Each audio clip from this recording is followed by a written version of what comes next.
Tu fais une tête bizarre, ça ne va pas? Eh bien, pour être honnête, je ne me sens pas très bien. Je t'avoue avoir le trac. J'ai réalisé mon projet d'enfance qui est d'écrire mon propre livre, mais j'hésite à l'envoyer à une maison d'édition en fait. C'est débile, tu ne devrais pas avoir peur. Tu écris super bien et puis je te rappelle qu'aujourd'hui, chacun peut devenir auteur.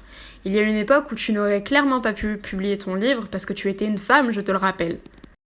Comment ça, je n'aurais pas pu publier mon livre parce que je suis une femme? Elle me semble bizarre et assez sexiste ton histoire.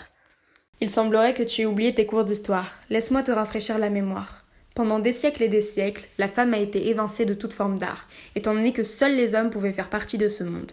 Il en va de même pour la littérature. C'est d'ailleurs pour cela que la plupart des classiques que l'on étudie à l'école sont écrits par des hommes.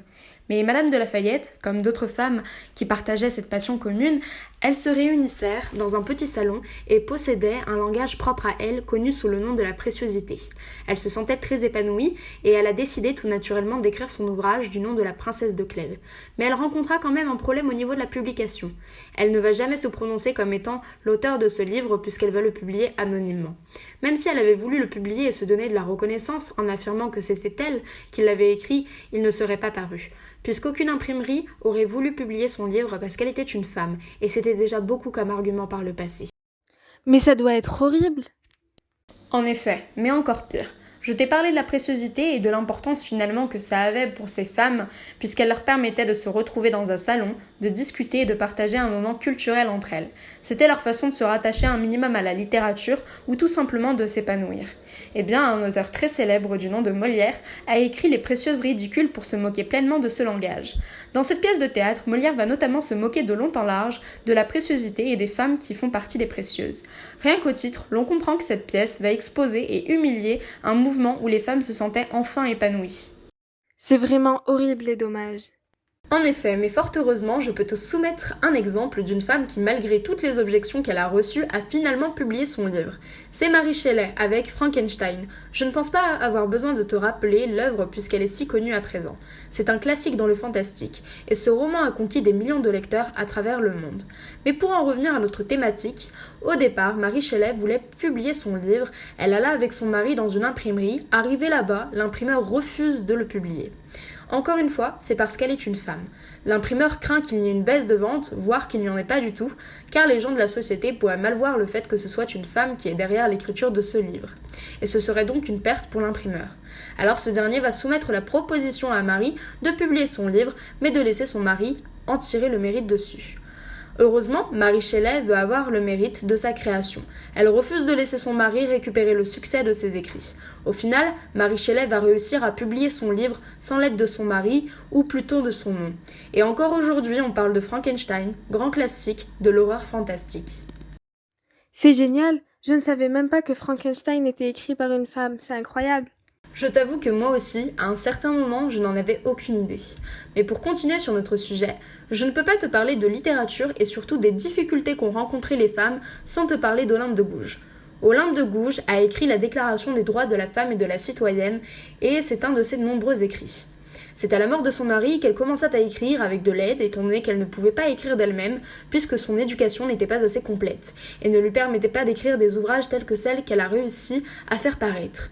Pour en revenir à la Déclaration des droits de la femme et de la citoyenne, elle réclama des droits fondamentaux à la femme et elle réclama aussi l'instauration de l'égalité homme-femme.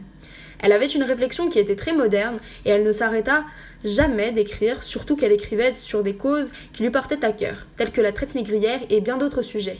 Elle est un symbole de courage emblématique encore à ce jour, puisqu'elle a osé dire haut et fort ce qu'elle pensait, quand bien même elle pouvait se faire lyncher ou autre. Elle n'avait pas peur de réclamer ce qui lui revenait de droit. Olympe de Gouges ne recula devant aucun obstacle, et cela jusqu'à sa mort. Oui, j'en avais déjà entendu parler d'Olympe de Gouges, une femme incroyable. Je te l'accorde, mais maintenant j'ai envie de te parler d'une femme, ou plutôt de son parcours, et je sais que tu aimes énormément ses livres. C'est J.K. Rowling, avec sa fameuse saga Harry Potter. Il faut savoir que J.K. Rowling n'aurait peut-être jamais réussi à publier ses romans. Elle alla dans plusieurs maisons d'édition en cherchant l'éditeur qui pourrait publier son livre, mais en vain. Encore une fois, le fait que ce soit une femme a joué sur les décisions et les refus qu'elle s'est pris. Mais elle persévéra et ne baissa pas les bras, et même si elle a rencontré énormément de difficultés, elle finit par publier sa saga de livres, et aujourd'hui c'est la saga la plus lue au monde. Alors tout le mal qu'elle s'est donné a fini par payer au bout du compte. Oui, j'avais entendu un documentaire là-dessus, c'est impressionnant quand on y repense. Heureusement qu'elle a pu finir par oublier ses livres. Mais ils sont tous incroyables. Et dis-moi, tu as d'autres exemples de femmes dans la littérature? Ça m'intéresse beaucoup, mine de rien. Eh bien oui, j'ai un autre exemple. Il s'agit du livre Nous sommes tous des féministes de Chimamanda Ngozi Adichie.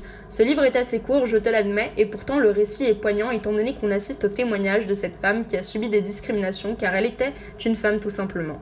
Elle utilise l'écriture pour simplement partager son vécu et surtout les difficultés qu'elle rencontre à être une femme, notamment dans son pays d'origine, le Nigeria. Elle nous explique aussi que le féminisme ne demande par définition simplement que l'égalité entre les hommes et les femmes. Lorsque je pense au féminisme, je pense à elle tout de suite étant donné qu'elle est toujours prête à défendre la cause et à prendre parole pour les femmes d'une manière juste et très claire. Eh bien ça alors, j'en avais jamais entendu parler, c'est vraiment très intéressant. Je devrais lire son livre. Tu devrais, il est vraiment intéressant. Mais bon, revenons-en aux faits.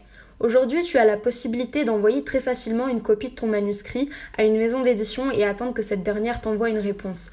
Alors je le conçois, ça peut être stressant, mais qui ne tente rien à rien finalement. Comparé à la majorité des femmes dont je t'ai parlé, elles ne pouvaient pas publier librement leurs livres. Mais fort heureusement, aujourd'hui, il n'est en aucun cas étrange, voire dérangeant qu'une femme publie ses écrits. Alors qu'est-ce que tu attends ? Qu'est-ce que tu attends pour envoyer ton livre ? Et qui sait, peut-être même le publier ? La société n'avait pas empêché ces femmes d'écrire, alors ne laisse pas ta peur t'empêcher de franchir cette dernière ligne droite. Merci beaucoup, je pense que ça m'a convaincue. Je vais l'envoyer à une maison d'édition dès ce soir. Je suis heureuse de te l'entendre dire. Puis je dois te l'avouer que si tu aurais refusé et que tu te serais buté, je l'aurais probablement moi-même fait.